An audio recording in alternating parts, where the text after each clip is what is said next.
Dans cette vidéo, nous allons voir les 3 erreurs à ne pas commettre pour son oral de VAE.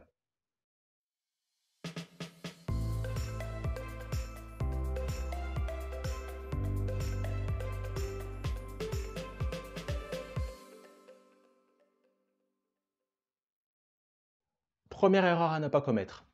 Imagine que tu dois voyager durant de longs mois. Il ne te viendra pas l'idée de partir sans bagage.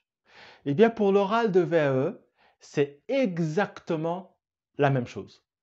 Tu dois te préparer.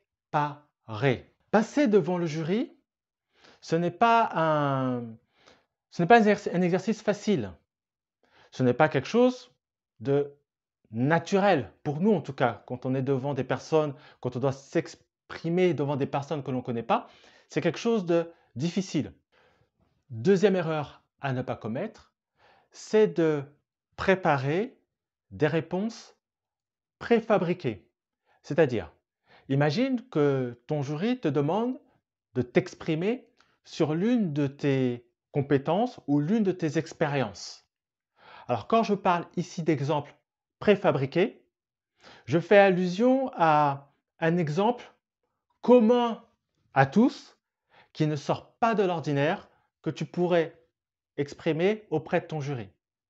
Même si c'est une expérience capitale et importante pour toi, l'erreur à ne pas commettre, c'est de faire comme tout le monde. Par exemple, j'ai eu à recruter à peu près 400 personnes et dans le recrutement, souvent, eh bien, les personnes, lorsque je leur demandais quelles étaient leurs qualités, quels étaient leurs défauts, perfectionnistes. Ils sont perfectionnistes. C'est banal. Essaye de chercher une réponse, une compétence qui sorte de l'ordinaire, qui montre la différence qu'il peut avoir entre toi et les autres candidats. La troisième erreur à ne pas commettre, qui est liée aux autres, c'est de ne pas préparer ses réponses. On peut anticiper les différentes questions que pourrait te poser ton jury.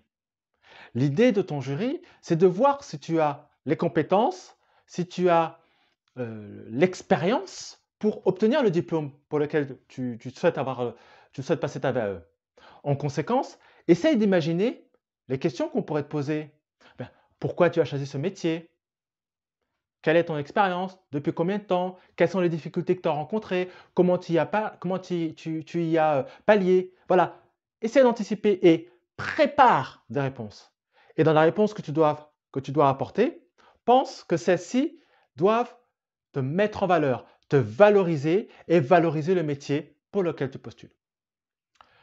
Si tu souhaites avoir plus d'informations, dans la description, j'ai préparé des formations qui pourront t'accompagner sur la partie écrite, si tu travailles actuellement ton livret 2, mais également sur ta partie orale.